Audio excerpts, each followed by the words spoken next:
Alors, de retour en studio, M. Kofi Parfait est installé. Vous le savez, c'est notre laborantin. Et c'est dans le cadre de la rubrique santé et bien-être. Aujourd'hui, il nous parle de l'obésité. Bonjour à vous. Oui, bonjour, princesse. Comment allez-vous? Ça va très bien vous-même? Oui, pas mal. Très bien. Alors, notre laborantin, laboratoire, recherche, on parle d'obésité. On campe l'état des lieux, puis on parle de solutions. Simplement, obésité, il faut entendre par là l'état d'une personne qui a un excès de poids, qui est généralement dû à une augmentation de la masse adipeuse, c'est-à-dire la graisse carrément dans le corps. Donc, simplement. Alors, ces personnes-là vont prendre assez de poids, effectivement, mais sous différentes formes, parce qu'il y a plusieurs types d'obésité. Il y a ceux qu'on appelle les androïdes. Les androïdes sont des personnes qui ont l'obésité qui est localisée quand même dans la moitié supérieure du corps. Vous comprenez? Et puis la moitié inférieure est beaucoup plus rétrécie, donc ce qui donne quand même une forme assez triangulaire. Voilà. Et puis ces personnes généralement sont hyperactives. Elles mangent beaucoup. Au niveau des hommes, c'est des hommes qui sont assez coriaces. Les femmes, elles sont assez vivaces aussi et qui mettent pratiquement au monde les enfants, des macrosomes, des enfants qui pèsent pratiquement 4 à 5 kilos. Vous voyez? Et puis nous avons aussi les gynoïdes. Les gynoïdes qui est carrément l'inverse même de l'androïde, c'est-à-dire la moitié supérieure est carrément plus rétrécie et puis la moitié inférieure beaucoup plus élargie. Alors les hommes sont beaucoup plus efféminés, n'ont pratiquement pas de barbe, oui. Et les femmes sont beaucoup plus fragiles. Oui. Et puis et le monsieur qu'on voit là, ou monsieur ou une dame, on sait pas. Oui, cette personne elle est obèse, vous voyez. Elle est pratiquement, elle est pléthorique. Parce que les pléthoriques sont des personnes qui sont pratiquement rondes, c'est-à-dire du haut jusqu'en bas. Les pieds sont gonflés, la joue, le visage est large, tout ça. Alors, donc tout cela pourquoi? Simplement par un véritable déséquilibre énergétique. Énergétique, parce que vous savez que nous sommes à une ère vraiment où on parle d'évolution alimentaire, carrément, nous sommes au temps des OGM, organismes modifiés, donc il y a une transformation carrément, une modification qui font qu'on a un excès quand même de poids. Alors, donc, et cette personne-là? Oui, cette personne-là aussi, oui. Pratiquement, elle est gynoïde, on pourrait dire qu'elle est gynoïde. Oui. Allez, voici une autre personne encore. Qui est carrément ventrue. Oui, donc la masse de graisse qui est carrément stockée dans le corps, carrément. Donc, alors, c'est une souffrance en fait. C'est une souffrance. C'est une souffrance parce que quand on est obèse comme ça, non seulement nous sommes pratiquement étouffés, on n'arrive plus à maîtriser même notre corps correctement, et puis nous sommes beaucoup plus exposés aux AVC. C'est clair, à l'hypertension artérielle. Mais généralement, ces personnes-là aussi qui sont beaucoup plus élargies, comme ça, sont des personnes qui sont beaucoup proches du diabète type 2, le diabète gras. Parce qu'il est là, vous voyez qu'il y aura carrément une résistance au niveau des organes de l'abdomen. C'est bien, elle a toujours la joie de vivre. Elle a l'air d'être... Oui, vraiment, il faut se refaire le moral. Parce que pour la plupart, quand tu se vois dans le même miroir, c'est un dégoût carrément. Alors on se dit, bon, je suis laid. Vraiment, je n'ai pas ma place dans le public. Et c'est pourquoi on les retrouve rarement en public. Ces personnes, elles ont une nature sédentaire. Beaucoup assises. Mais par rapport au poids aussi, ça ne va pas être évident de se déplacer. Oui, c'est pas évident. Les articulations, tout ça. Les articulations, mais déjà même le fait même de rester beaucoup assis pendant longtemps, nous sommes déjà exposés aux douleurs au niveau de certains coins de l'organisme, tels que les genoux, la hanche, le poignet, tout ça qui commence à prendre un coup, donc des douleurs. Ces personnes sont beaucoup exposées aux arthroses, au rhumatisme, tout ça, mais aussi aux crampes. D'accord. Voilà. Très bien. Alors, quand on parle de laborantin, donc ce sont des recherches en laboratoire, qu'est-ce que la recherche nous dit? Qu'est-ce qui est possible? Alors, la recherche nous demande simplement d'avoir une renaissance quand même d'esprit. Parce que le tout n'est pas de proposer seulement, mais d'abord d'accepter dans la tête de revoir l'alimentation. Alors, généralement, pour ces personnes-là, on va leur demander, effectivement, on va mettre un protocole en place. Mais d'abord, il faut un bilan, savoir si vous êtes usureux, diabétique. Et puis maintenant, on met le protocole en place. Simplement, c'est quoi? C'est-à-dire revoir l'alimentation. On va donner d'abord un choix. On va laisser une certaine liberté à l'obèse de faire son choix alimentaire. Et ensuite, à cela, on va lui demander effectivement on va extraire certains aliments. On va dire, bon, ça, écoute, arrête de manger peut-être le pain, le riz, les pâtes alimentaires, la sucrerie, les aliments trop sucrés, et les aliments aussi trop gras.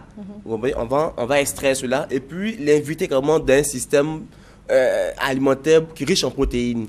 Vous comprenez? Alors, et c'est à partir de cela associé bien sûr à une certaine activité sportive. Mais quelle type d'activité sportive? Parce qu'il y a des personnes qui sont assez fragiles. Hein? Donc, on ne peut pas demander comme ça de faire assez de sport, puisque l'activité sportive elle-même va provoquer aussi la faim et la fatigue extrême, alors que la personne est déjà sur un régime vraiment beaucoup strict. Donc, on va aller de façon progressive, manière à brûler comme un taux de graisse dans le corps. Et puis, bon, accepter, voilà. Mais quand on vous écoute parler, ça va être ma dernière question. Et quand on voit l'état du corps, on se dit qu'il y a tellement de boulot à faire. Il y a tellement de boulot à faire. Tellement de boulot à faire qu'il y a un côté démotivant aussi. La personne peut se dire, je ne vais jamais y arriver. Il y a des gens, tout à l'heure qu'on a vu, qui ont près de peut-être 100 kilos à perdre. Oui. Écoutez, vous savez, il y a une chose qui est claire. C'est que dans ce cas-là, il faut être très patient. C'est la patience et puis il faut vraiment un bon coaching. Hein, parce qu'effectivement, il peut être déprimé. Le fait même de voir un échec de la thérapie, on peut l'amener vraiment à dire que moi, c'est fini pour moi. Moi, je crois que c'est plus la peine. Alors, donc, il faut, c'est de façon progressive que la personne va se remettre. Alors, comme ça, elle pourra même perdre un poids. Hein, chaque semaine, perdre 1 kilo. 1 kilo, c'est possible. C'est une réalité, c'est possible. Et aussi associé à certains médicaments, à certaines gélules, compléments alimentaires qui vont carrément diminuer l'état de faim, diminuer carrément la faim, les anorécissants. Et puis, associé, bien sûr, à une activité sportive. D'accord. Avant de vous permettre de donner le numéro de téléphone, j'allais poser la question au maire de Mélignan. Bien sûr, c'est un cas récurrent même à Mélignan. Ce cas d'obésité, il y a une prise en charge là-bas? Bon, il n'y a pas de prise en charge en brousse. Hein. Vous pouvez compter sur les mairies pour ça. Quand il y a des problèmes, on court vers le maire. Le maire fait ce qu'il peut. Sinon, il n'y a pas de prise en charge à proprement parler. Vous les évacuez sur Abidjan? Sur Oudjéné. Si Oudjéné donne le feu vert maintenant, on les envoie sur Abidjan. Mais c'est rare quand même parce que les genres d'hommes qui sont chez nous ne sont pas pratiquement tous appelés à grossir comme ça. C'est dû à la frugalité, je crois, de la nourriture et puis aussi de bon nombre d'éléments environnementaux, le soleil et puis les activités. Tout à fait, ça maintient, ça maintient en forme. Je félicite nos parents du Nord parce que voici des personnes qui ont cette force-là, qui dégagent beaucoup d'énergie dans les activités et qui, par leur alimentation, le soja, consomment beaucoup le soja, les haricots, qui étaient béton, et puis en même temps, qui n'ont pas peur d'affronter le soleil, dès qu'il est bon, même pour la formation des os, c'est-à-dire l'ostéogenèse. Donc, les gens du Nord n'ont pratiquement pas de soucis d'obésité en général. C'est souvent le type sahélien aussi. Voilà. D'accord. Les téléphones, c'est parfait. 08 99 47 80. 08 99 47 80. D'accord. Donc, il faut faire attention à tout ce que nous mangeons. C'est comme je l'ai toujours dit, ce qui est agréable à la bouche n'est pas forcément agréable à l'organisme, mais ça peut souvent, ça n'a rien à voir. Ça n'a vraiment rien à voir. Merci en tout cas d'être venu. Merci, Princesse. Bonne journée. Merci bien, notre laborantin préféré. Merci. Alors, on va demander au maire de Mélignan, vous nous avez réservé une surprise. Oui. Comme vous êtes, comme l'a dit le laborantin, vous êtes une princesse. Waouh, merci bien. Ce qu'on fait pour les princes et les princesses, on va vous l'offrir. Merci bien. Voilà. D'accord. Alors, nous avons un défilé de mode. Oui. Et nous allons demander donc à Monsieur Yao, qui est notre chef de plateau, de nous faire venir les différents mannequins. Je suis gâté. Alors, voilà, allez-y.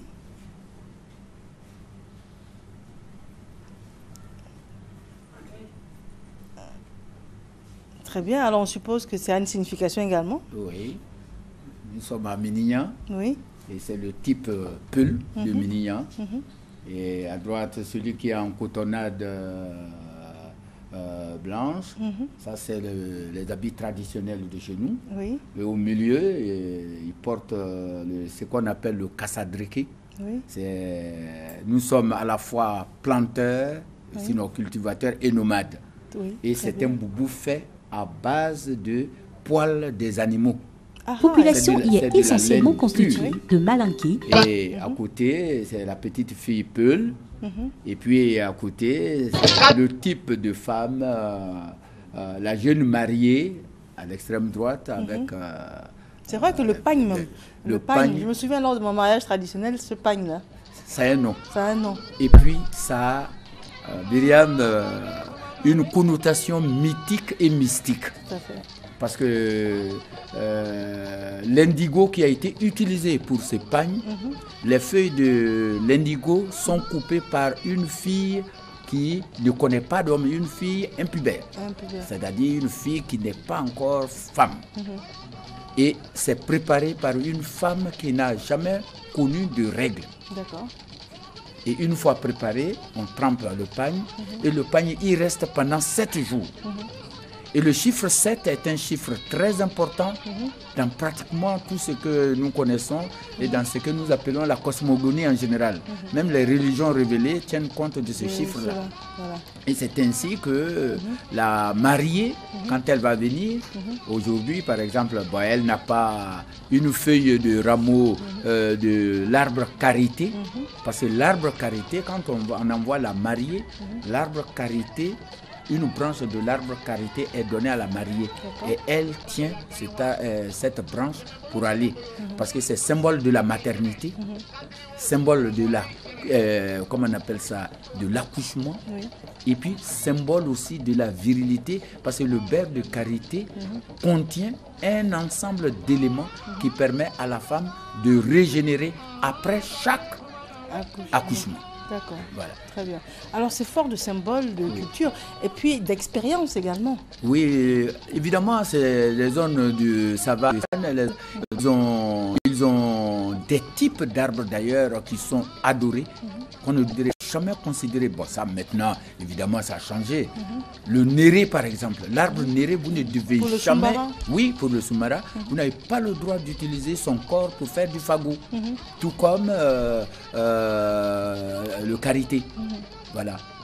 Mais le karité, pour montrer son intégration à l'espace, sinon à l'air féminine, pardon, on le taille sous forme de tabouret et qui a la forme régulièrement de la femme. De la femme. Voilà. D'accord.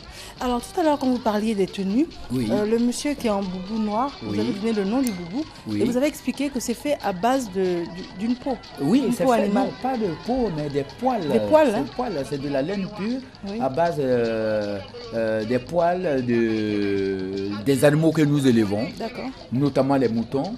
Et vous avez, nous l'avons en noir, mais nous l'avons aussi en blanc. D'accord. Et on peut t'acheter et ils sont sur le même type de tissu qui est à terre là, le kassa. En général, quand le malinké voyageait, il n'avait pas de sac, comme nous l'avons actuellement. Il mettait tous ses habits dans le kassa, il attache, il noue et il passe un bâton là-dedans, il met sur le cou. Et c'est ce que vous voyez avec le baluchon. Tout à fait, oui. Et il continue, mais il a de l'autre côté un sac en peau d'animal qui contient de l'eau. Et on continue de l'avoir. Tout à fait. Et puis cette eau reste fraîche d'ailleurs. Voilà, cette eau reste fraîche tout le temps. Tout le temps. Quelle que soit la température. Et on retrouve actuellement au Niger, dans le désert, les Touaregs qui sont sur les chameaux. C'est la même chose à peu près. C'est la même chose. Alors la petite fille, sa coiffure, c'est le style Peul. Hein? Oui, ça c'est le style Peul. Bon, ici, vous avez par exemple une mèche, comment on appelle ça, comment vous appelez ça, une mèche centrale qui est entourée de 2 ou 3. Très bien. Bon, généralement, comme nous sommes dans des sociétés souvent polygamiques, on dit que quand vous faites la concurrence avec votre rival, ce qui va vous changer, c'est la manière de faire les tresses. D'accord. Et parce que la manière de faire les tresses change le visage, ça change le look, comme on le dit. Tout à fait. Voilà. En tout cas, c'est très intéressant tout ça. Hein. On va demander aux mannequins de se retirer. Et puis on les remercie également pour cette présentation. Très bien. Alors lui, il n'oublie pas, comment on appelle le tissu? Oui, le tissu, c'est le kassa. C'est en noir que vous l'avez vu là, en boubou. Celui-là aussi, on peut le faire en boubou, mais comme c'est bariolé, on ne le fait pas. Mais pendant l'harmattan, comme la température descend jusqu'à 9 degrés, c'est ça qu'on prend comme couverture. On se couvre avec ça. Bon, évidemment, c'est remplacé maintenant par les couettes. Par les couettes. Voilà.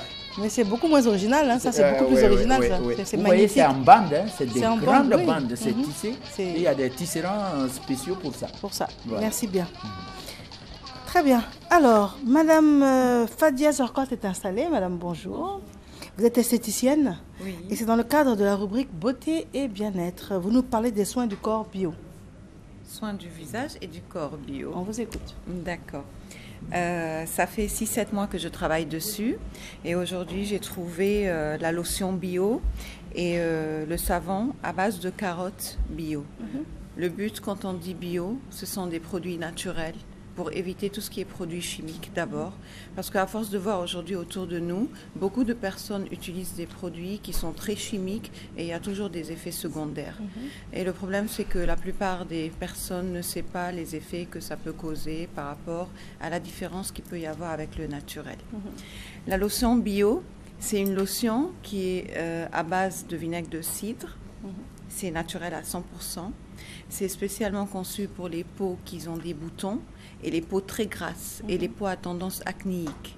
Ces effets, c'est le fait de sécher la peau, d'éviter le gras sur la peau et qui cause effectivement les boutons et les acnés. Le savon, c'est un savon whitening, on va dire éclaircissant, parce que la carotte, son bêta-carotène, c'est connu les vertus qu'il a. Il est éclaircissant, régénérant, il a de l'élasticité. Et en même temps, c'est un complément à la lotion. Maintenant, la dame, si elle veut utiliser la lotion... Mais quand on parle d'éclaircissement et puis on parle de bio, est-ce que ça va ensemble? Bien sûr, parce qu'il y a des produits naturels qui éclaircissent le visage, la peau. Quand on dit éclaircir, je redis toujours, quand il y a l'éclat, la peau est plus claire. C'est pas dépigmenté, c'est ce que les gens confondent. Il y a des produits naturels, même qu'on fait en cabine ou qu'on utilise différemment, qui sont faits pour éclaircir le teint de la cliente sans endommager la peau. Et l'effet que ça donne est magnifique. C'est-à-dire même la lotion, en 2-3 jours, la cliente, elle sent déjà que son visage, ses boutons ont séché. Et pourtant, c'est du naturel à 100%. Parce que tout ce qui est vinaigre de cidre, c'est un nettoyant déjà. C'est bien en alimentation, comme maintenant on l'utilise beaucoup pour la peau. Les recettes des grands-mères, comme on dit. D'accord. Très bien. Alors, ça, c'est le fruit de vos recherches, en fait. Oui, ça fait 7 mois que je travaille dessus. Et effectivement, on l'a testé. Les résultats sont magnifiques. Alors, pour les gens qui ne veulent pas utiliser des produits chimiques et avoir des résultats très rapides, en 2-3 jours, les résultats sont visibles, que ce soit par la lotion ou par le savon. Très bien. En tout cas, merci pour votre intervention. Merci à vous. Vous allez me permettre de vous les offrir. Comme ça, vous allez tester ça sur vous. Moi, je ne prends pas de produits éclaircissants. Ce n'est pas éclaircissant. C'est un anti-gras. Non, vous avez parlé de rendre le teint plus lumineux, tout ça. Moi, par définition, je suis contre. C'est vrai? Oui, totalement contre. Même si c'est la bio? Non, pas principe. Donc, tout ce qui doit changer ma couleur de peau. Non. Ça ne change pas la couleur de peau. La carotte, vous avez dit que ça changeait la couleur? Ça ne change pas. Ça éclaircit, ça veut dire ça donne l'éclat. Mais ça ne change pas. Je suis pour le naturel. Je respecte la base de la peau. Je suis contre tout ce qui est éclaircissant. Mais à base naturelle, on peut donner l'éclat à la peau pour que ça éclaircisse le teint. Ça ne veut pas dire qu'on abuse de la peau ou on dépigmente la peau. Il y a une différence, Mariam. C'est possible. C'est pas pareil. Mais je préfère rester prudente. D'accord. On vous joint comment? Par le 08 04 04 86. Oui. C'est tout. Alors, j'entends Christelle Akoussa qui me dit dans l'oreillette, gardez ça pour moi. Donc, je pense que vous savez, on a eu de très bons résultats. Et puis, on a fait ça pour les personnes qui ne veulent pas utiliser des produits chimiques. On est sur le naturel à 100%. C'est moi-même qui l'ai fait. C'est magnifique. Les résultats sont visibles et tout le monde est très content. Les gens souffrent beaucoup d'acné et d'inflammation sur le visage. Et même en tant que prévention. Et il y a des gens qui ont la peau très grasse. Ça transpire, il y a trop de sébum et tout. C'est un avantage qu'on leur donne pour utiliser ça et pour avoir des résultats magnifiques. Christelle, je te le garde. Voilà. Votre téléphone à nouveau? 08 04 04 86. D'accord. D'accord. Merci à vous. Tu as raté, Mariam. Je vais voir sur Christelle. Tu vas voir. Voilà, je vais voir. Merci en tout cas. Merci à vous. Merci d'être venue. Alors, notre invité de la matinale, vous l'avez compris bien évidemment, parce que nous sommes ensemble depuis le début de cette matinale. Je vous le rappelle, alors c'est un monsieur d'un certain niveau intellectuel qui nous a fort impressionnés. C'est un multicasquette. Monsieur Sidibé Vali, il est professeur titulaire au département des lettres modernes à l'université Félix Houphouët-Boigny. Il est directeur de l'école normale supérieure, ENS, et puis il est maire de Minignan.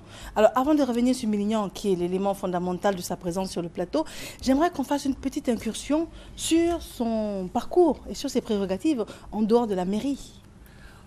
Une petite incursion. Parce que je vais vous montrer. Oui. Ah, ça, c'est le CV que j'ai reçu. Alors, je vous montre toutes les pages. Et tout ça, c'est son expérience, ses diplômes, ses formations, ses thèses. Alors, ce sont ses articles de journaux également. Ce sont également ses publications, n'est-ce pas? Donc, on réalise que c'est un cerveau, en fait, qui est avec nous ici et qui est également membre de l'ASCAD également. Merci, madame. C'est cela? Oui, ça va. Et ça, c'est fort impressionnant et je gardais le meilleur pour la fin. Merci bien. Merci bien, Myriam. Bon, parler de soi, c'est pas facile. Ben, j'ai été petit professeur de lycée, lycée d'Agouville, où c'est certifié en 1977. Oui. Ça ne me rajeunit pas. Et j'ai commencé à enseigner à 24 ans. Oui. Et puis j'ai eu un coup de chance extraordinaire. Oui. Bon, accident de parcours. Et puis j'ai rencontré un monsieur qui était l'ami de mon proviseur, par le biais duquel j'ai eu une bourse pour aller faire la thèse en France.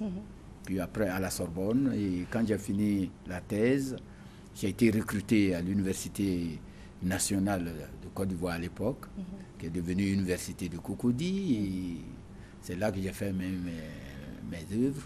Évidemment, vous, Myriam, comme chacun d'entre nous, on a eu nos maîtres. Nos maîtres sont encore là. Et je voudrais dire, par le biais de vos images, grand merci au professeur Barthélemy Kochi, au professeur Vautier Francis, au professeur Bléou Martin, qui furent mes modèles et qui nous ont accompagnés partout et avec lesquels nous avons discuté. Et paix à son âme, au doyen et au grand Ampateba, qui était mon rival en fait. Parce que c'était notre pépé. Voilà. Puis bon, je fus directeur de l'enseignement supérieur, ensuite directeur général de la recherche scientifique et de l'innovation technologique. Et après ça, bon, avec la crise, on m'a appelé pour aller mettre l'ENS au travail et j'ai mis à tel. Tout à fait. Voilà. En tout cas, merci pour ce parcours fort impressionnant et pour votre humilité. Merci.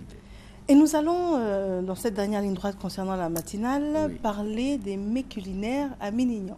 Oui, les mets culinaires à Minignan, bon, nous allons réserver à la princesse, je crois, le mets du prince. Wow. Oui, bon, on va le présenter en dernier lieu. Minignan est une zone productrice de pratiquement tout ce qui est céréales. D'accord. Du petit mil, riz, maïs, sésame, igname, etc. Jusqu'au ce que les Blancs appellent le petit pois. Nous, on a le gros pois. Madame vous présente là. Et nous avons ce gros pois-là qu'on appelle Tiganingrum. Okay. Et quand vous préparez ça, Myriam, avec un assaisonnement, un peu d'huile de palme et puis un peu de sel, en tout cas, vous avez gagné la journée. D'accord. Bon. Ensuite, nous avons, nous cultivons l'arachide. Bon, mais l'anacarde, tout le monde le sait maintenant, c'est à la mode. Et puis, bon, c'est notre cacao, notre café cacao. Et puis, nous avons de l'autre côté du maïs. Et puis du haricot blanc. Votre laborantin vous a parlé tout à l'heure du haricot. Nous avons 3 types d'haricots. Haricot blanc, haricot rouge et puis haricot violet. Et le violet, le haricot violet. Non, on ne l'a pas envoyé aujourd'hui parce qu'on a... Et le rouge, parce que le rouge, mais généralement, ils sont bien connus à Abidjan. C'est le blanc qui devient de plus en plus rare. Voilà. Le rouge est généralement utilisé par nos... Parce que nous sommes des Pelins, par nos frères métis qui sont du Rwanda et du Burundi. Quand vous y allez, dès que vous arrivez, quand ils vous voient déjà, ils sentent, ça c'est un frère. C'est un frère. Voilà. Parce qu'on a pratiquement tous la forme du nez. Tout à fait, le nez aquilin, voilà. L'arête du nez très fine, le nez aquilin. Voilà. Ça c'est les types nordiques. Ça. Et puis bon, maintenant, nous, les mets, Bon, nous avons évidemment le taux, le kabato que tout le monde connaît. Malheureusement, le kabato est devenu plus cher à Abidjan que le riz. Voilà, parce qu'il coûte cher. Il est là, c'est fait de la farine de Vous allez maïs. soulever encore un peu, voilà. La farine de maïs. Et il est jaune. Ici, Voilà, ici, par là. Voilà, comme ça. Il est jaune. Et il peut être accompagné d'une sauce gombo ou d'une sauce claire ou d'une sauce... c'est quelle sauce là? Sauce da. Sauce da qui accompagne. Ensuite, vous avez aussi... je réserve ça pour la... Bon, nous avons aussi de l'igname, de la patate douce. Mais le plat royal qu'on offre, en général, c'est le fonio. D'accord. Et le fonio, ça c'est le plat royal. Et le fonio, parce que son traitement est très difficile, parce que c'est mélangé de sable. Et la femme Bessay, dont j'ai parlé tout à l'heure, dans la Bessay, elle trie les grains de fonio du sable. Wow. Et il y a une méthode. Ça se met dans la calebasse, on prend de l'eau, on met dans l'autre calebasse. Vous avez le fonio blanchi à côté, voilà. On met dans l'autre calebasse et on tamise et tout le sable reste dans la calebasse. D'accord. Et il faut le faire plusieurs fois et prendre tout son temps. Et quand on a un étranger de marque, on prend tout son temps pour faire le mets. Et c'est mon plat préféré. Et comme la princesse est là, j'ai dit que les gens ne savaient pas que je vous connaissais un peu, mais j'ai dit non, on va lui offrir le plat de la princesse. Accompagné d'aubergine, de gombo, et puis... Faites voir l'aubergine gombo. Oh oui, d'accord, sur le plat. Et on les présente là-dessus, mais entre-temps, on a coupé le gombo très fin et on a fait cuire le fonio avec... Parce que si vous donnez le fonio simple comme ça, quand vous mangez, ça reste dans la gorge et ça vous fait boire. Autrefois, quand les gens allaient à la guerre, surtout les soufas de Samori, on faisait griller les grains de fonio et on leur donnait à manger. Et chaque fois qu'ils buvaient, ils n'avaient plus faim. Ils pouvaient résister pendant longtemps. Et c'est ça qui a donné la technique de la guerre de Samori, la technique de la terre brûlée. Eux, quand ils finissaient de manger le fonio grillé, ils brûlaient tout ce qui était nourriture et ils continuaient leur chemin. Ah, d'accord. Et c'est ça qui fait que quand les autres viennent, quand ils reprennent les villes après, ils n'ont pas à manger. Et une armée... de guerre, en fait. Ah oui, une armée qui a faim est une armée diminuée. Tout à fait. Et les soufas les prenaient comme ça. Wow. Voilà. Et c'est pour cela que le fonio, on ne joue pas avec le fonio. Bon, il paraît, le laborantin est parti, mais il paraît que le fonio a des effets très importants sur l'hypertension artérielle. Et les gens sont en train de faire des études, des recherches là-dessus. Très bien. Bon, comme c'est un plat de prince et de princesse, c'est accompagné de boulettes. Oui, parce que le roi, il ne doit pas casser les os. Tout à fait. On fait des boulettes, nous on appelle ça lacrou. À Abidjan, vous faites des petites boulettes. Mais à Minia, on fait ça costaud. Quand tu manges un, tu es rassasié. Voilà. Mais maintenant, à la mode, maintenant, vous faites petit. Vous êtes devenu économe. Nous, on n'était pas économe à l'époque. Il y a Christelle qui me dit qu'elle a déjà goûté ça. Ah, c'est bon. Hein. Elle est en train de m'expliquer qu'on va devoir partager. D'accord. En fait, c'est ce que j'ai compris. Ah non, ça, c'est pour la princesse. C'est pour la princesse. Christelle, démontre-moi que tu es une princesse aussi et on partagera. Merci bien. Dites-nous, à quel contact vous voulez qu'on puisse joindre peut-être la mairie ou quel contact vous souhaitez laisser? Bon, nous allons laisser évidemment le contact du maire qui est à la disposition du secrétariat de la mairie au 07 88 27 70. On peut reprendre 07 88 27 70. Très bien. Voilà. Je vous remercie infiniment d'avoir suivi cette matinale. Nous étions avec le maire de Minignan, M. Sidibé Bali, qu'on remercie infiniment. Merci également. Un joyeux anniversaire à Oka Kwadjo Christ Kemiel, qui est donc le fils d'un de nos collaborateurs, d'un de nos collègues, M. Oka Kofi Sylvain, chef de section à la RTI. Merci infiniment et s'il peut être dit, on se retrouve à partir de lundi prochain, lundi, mardi, mercredi. Demain, la ravissante Christelle Melette prendra le relais. Et d'ici là, vous prenez soin de vous et des autres. Au revoir.